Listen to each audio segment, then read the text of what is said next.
Hi viewers, welcome to our channel. ప్రస్తుతం మనతో పాటు భరద్వాజ్ గారు సీనియర్ జర్నలిస్ట్ ఉన్నారు. వారితో ఒకసారి మాట్లాడదాం. సార్ నమస్కారం. నమస్తే అండి. సార్, ప్రముఖ యాంకర్ శ్రీముఖి రీసెంట్‌గా సంక్రాంతికి వస్తున్న ఈవెంట్‌లో శ్రీరాములు అండ్ లక్ష్మణుల పైన చేసిన కామెంట్స్ అనేవి కాస్త విమర్శలకు దారితీసింది. చాలా మంది ఆమెని ట్రోల్ చేశారు, విమర్శించారు కూడా. ఏ విధంగా రామ లక్ష్మణుల్ని ఫిక్షన్‌లు అంటావు అని చెప్పేసి కూడా చాలా మంది విమర్శించేసరికి ఆమె ఒక్కసారిగా దిగివచ్చేసి క్షమాపణలు చెప్తూ ఒక వీడియో కూడా చేసింది. సో, దీన్ని ఏ విధంగా చూడొచ్చంటారు సార్? మీరే విధంగా చూస్తారు? అంటే ట్రోల్ కల్చర్ అనేది జరుగుతోంది. హ్మ్. ట్రోల్ కల్చర్ జరుగుతోంది. ప్రతి చిన్న విషయాన్ని కూడా భూతద్దంలో చూపించి అటాక్స్ జరుగుతున్నాయి. అంటే ఒక రకంగా విపరీతమైనటువంటి భయాన్ని క్రియేట్ చేస్తున్నారు. అంటే చాలా ఈజీగా మాట్లాడేటువంటి విషయాలను కూడా అలా మాట్లాడితే ఏం జరుగుతుందో అని భయపడేటువంటి పరిస్థితికి తీసుకొచ్చేశారు. అంటే నిజానికి ఇదే స్టేట్మెంటు ఆవిడ ఒక 20 ఏళ్ల క్రితం ఇచ్చుంటే ఆ పరిస్థితి ఉండేది కాదు. లేదు, ఒక 30 ఏళ్ల క్రితం మాట్లాడుంటే ఈ ప్రమాదం జరిగేది కాదు. హ్మ్. ఇప్పుడు రామాయణం జరిగిందా లేదా, లేకపోతే రామాయణం ఎక్కడి నుంచి డిరైవ్ అయింది అనే దానికి సంబంధించి అనేక అభిప్రాయాలు ఉన్నాయి. నార్ల వెంకటేశ్వరరావు గారు ఆయన రాసినటువంటి గ్రంథాలలో బౌద్ధ వాంగ్మయం నుంచి పుట్టినదే ఈ రామాయణము అని చెప్పి రాశాడు ఆయన స్పష్టంగా. అలాగే సంస్కృత వాంగ్మయ చరిత్రలో లంక అనేటువంటిది తెలుగు పదము, అది సంస్కృతంలో ఎక్కడా లేదది. కాబట్టి ఇప్పుడు చెప్పుకుంటున్నటువంటి శ్రీలంక, సిలోను అనేది కాదు. లంక అంటే ఇది ఆంధ్ర ప్రాంతంలోనే ఎక్కడో ఉన్నటువంటి ఒక దీవి. అంటే ఇప్పుడు దివిసీమ అంటాం మనం. దివిసీమ అంటే అది సముద్రపులో నది కలిసేటప్పుడు ఏర్పడినటువంటి ఒక దీవి. అక్కడ కొన్ని ఊళ్ళు ఉన్నాయి. ఆ ఊళ్ళన్నిటిని కలిపి దివిసీమ అంటారు. అలాంటిదే గోదావరి ప్రాంతంలో ఎక్కడో ఉంది ఒకటి. అక్కడ జరిగినటువంటి ఇన్సిడెంట్ అని రాశారు వాళ్ళు. ఇప్పుడైతే ఏమైపోయేది పరిస్థితి? సంస్కృత వాంగ్మయ చరిత్రలో ఉంది ఇది. ఇలాంటి అభిప్రాయాలు చాలా ఉన్నాయి. ఇది ఫిక్షనా లేకపోతే ఏమిటి అనే దానికి సంబంధించి రకరకాల అభిప్రాయాల మధ్య రామాయణం ఉంది. రామాయణంలో మీరు ఏ భాగాన్నైనా విమర్శిస్తే, ఏ భాగంలోనైనా ఇది ప్రజెంట్ సొసైటీకి హాని చేసే అంశం ఉంది ఇక్కడ అని గనక ఏదైనా డిస్కషన్లో ఎవరైనా చెబితే ఇది ప్రక్షిప్తము అని అటువైపు నుంచి అంటారు, కల్పన అని. అలా కల్పన అని ఎవరైతే ఇప్పుడు శ్రీముఖిని ట్రోల్ చేస్తున్నారో వాళ్ళే అంటారు అది కల్పన అని. ఇప్పుడు ఆ మధ్యకాలంలో లవకుశుల కథ, అసలు ఉత్తర రామచరిత్రం మొత్తం కూడా కల్పితమే అనేస్తారు. ఇదంతా సినిమా వాళ్ళు కల్పించిన కథ అన్నట్టుగా మాట్లాడతారు. దాని మీద విమర్శ రానంత వరకు పర్వాలేదు. ఎప్పుడైతే ఒక వేగు మాట విని రాముడు సీతమ్మ వారిని ఇలా అడవుల పాలు చేస్తాడా లాంటి విమర్శ వస్తుందో, ఆ విమర్శ ఎవరైనా మాట్లాడితే అది కల్పితము, నువ్వు రామాయణం చదివావా అని చెప్పి వాళ్ళు దాడి చేస్తారు. బాలకాండలో ఏదైనా ఒక ఇన్సిడెంట్ తీసుకుని మాట్లాడితే అది కల్పితం అంటారు. ఇలా వాళ్ళకు అనుకూలంగా లేనివన్నీ కల్పితాలు, అనుకూలంగా ఉన్నవన్నీ వాస్తవ రామాయణం అన్నట్టుగా మాట్లాడతారు. ఎవరు కంప్లైంట్ చేయకపోతే ఇన్ టోటల్ ఉత్తర రామచరితంతో సహా అంతయు రామాయణమే అంటారు కూడా. ఇది ప్రమాదం. ఈ ధోరణి ప్రబలింది. ఈ ధోరణి ప్రబలటమే ఒక రకమైనటువంటి దౌర్జన్యం. ఆ దౌర్జన్యం జరుగుతున్నటువంటి సమయంలో వీళ్ళని ఏ రకంగానూ రెచ్చగొట్టకూడనటువంటి ఒక వాతావరణం ఏర్పడి ఉంది ఇక్కడ. ఏమాత్రం కదిలించిన ప్రతి ఒక్కరూ నాలిక చేత్తో పట్టుకుని మాట్లాడాల్సినటువంటి పరిస్థితి. పాత రోజుల్లో ఒక సామెత ఉండేది, ఊ అంటే తప్పు, ఆ అంటే తప్పు, రామ అంటే బూతుమాట. ఆ పరిస్థితికి తీసుకొచ్చేస్తున్నారు ఇప్పుడు. తీసుకొచ్చి అసలు దేని గురించి ఎవరైనా ఒక చిన్న సరదాగా కూడా రామ అనేటువంటిది అంటే ఇబ్బందికరమైనటువంటి పరిస్థితి. ఇప్పుడు గతంలో ఒక క్లబ్ సాంగ్లో ఈ హరే రామ హరే కృష్ణ అనేటువంటి పదాలు దొరికినాయి. అంటే హిప్పీ కల్చర్ నుంచి తీసుకుని వాళ్ళు అడాప్ట్ చేసి ఆ పాట రాశారు. ఇప్పుడు ఆ పాట వస్తే జీవన్ తరంగాలు అనే సినిమాలో ఒక పాట ఉంటుంది.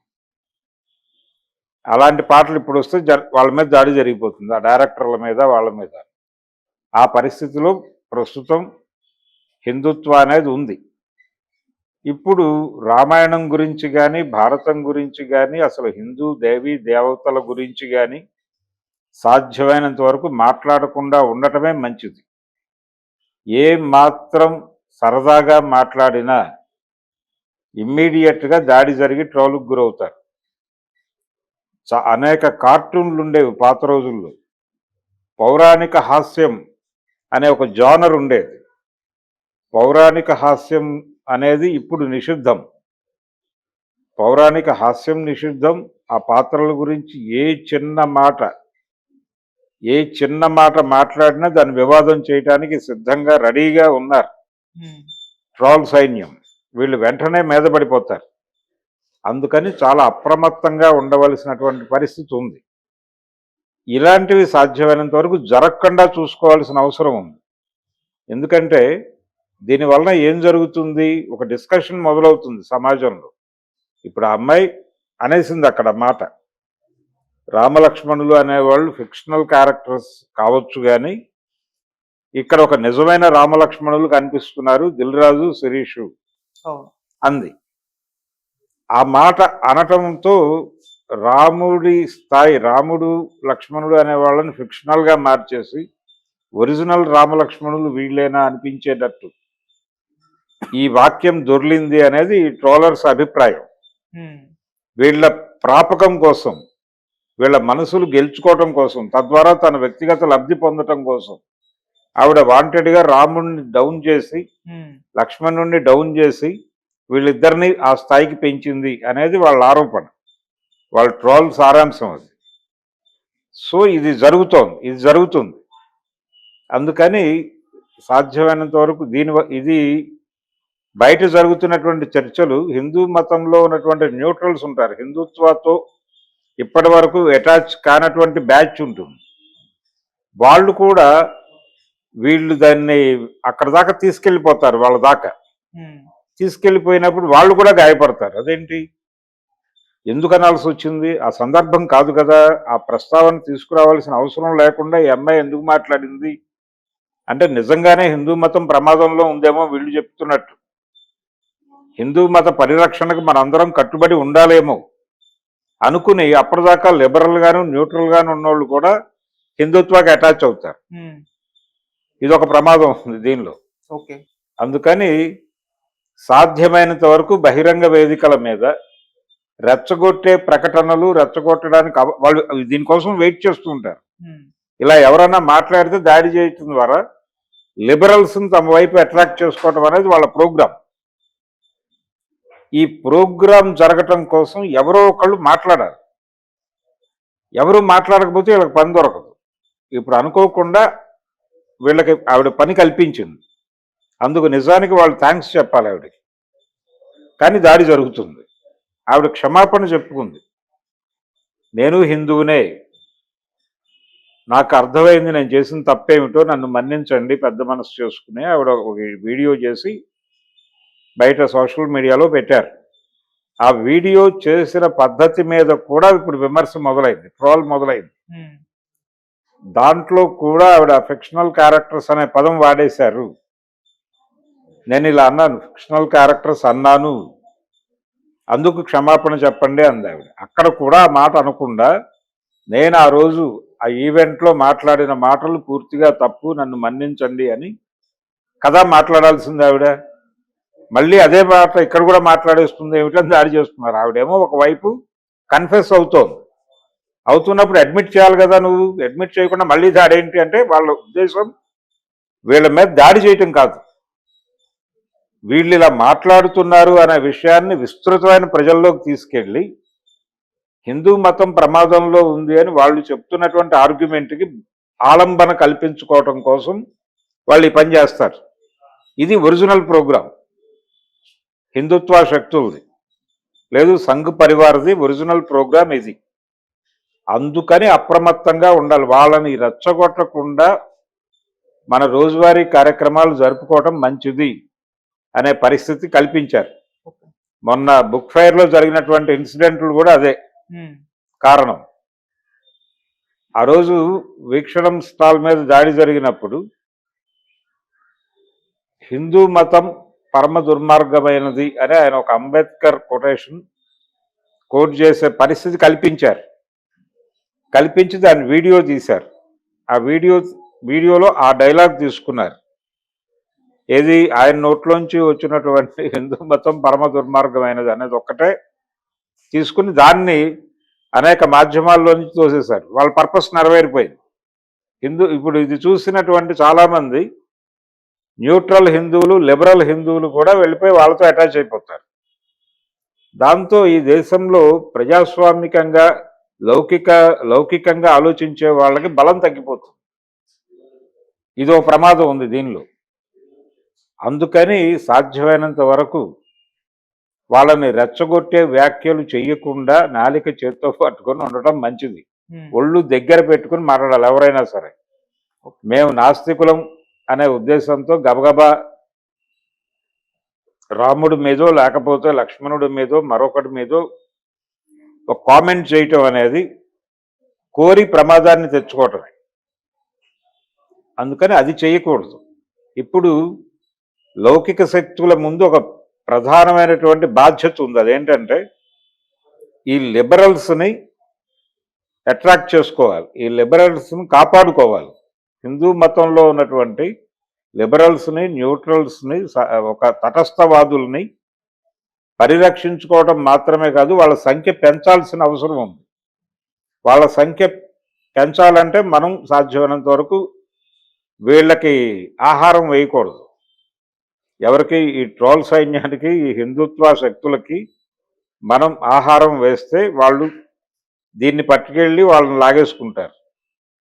అందుకని ఒళ్ళు దగ్గర పెట్టుకుని మాట్లాడాలి. ఎవరైనా సరే, నాస్తికులైనా, లెఫ్ట్ బ్యాచ్ అయినా, ఎవరైనా సరే కాన్షియస్గా ఉండకపోతే ఈ లిబరల్స్, న్యూట్రల్స్ మొత్తం కూడా అటు వెళ్ళిపోతే ఒంటరి అయిపోతారు. వీళ్ళు ఒంటరిగా మారిపోయిన తర్వాత చంపేయటం చాలా తేలికవుతుంది.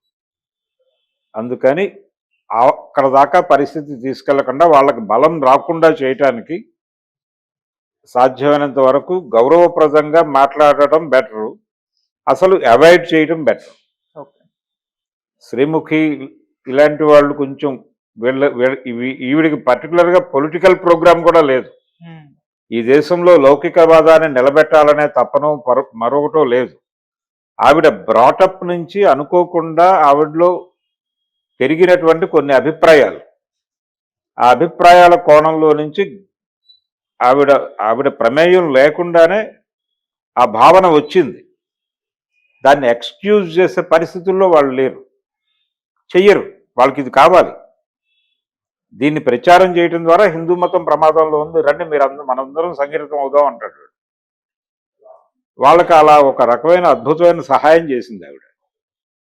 అందుకని శ్రీముఖి సంఘటన నుంచి లౌకికవాదులు, ప్రజాస్వామికవాదులు నేర్చుకోవాల్సింది ఏంటంటే సాధ్యమైనంత వరకు హిందూ మతం గురించి బహిరంగ వ్యాఖ్యలు చేయటం తగ్గించుకోవడం మంచిది. ఏదైనా ఉన్నా గౌరవప్రదమైనటువంటి పద్ధతిలో ఒక డిస్కషన్కి వెళ్ళే ప్రయత్నం జరగాలి, కానీ ఆ డిస్కషన్ని అలో చేసే పరిస్థితుల్లో వాళ్ళు లేరు.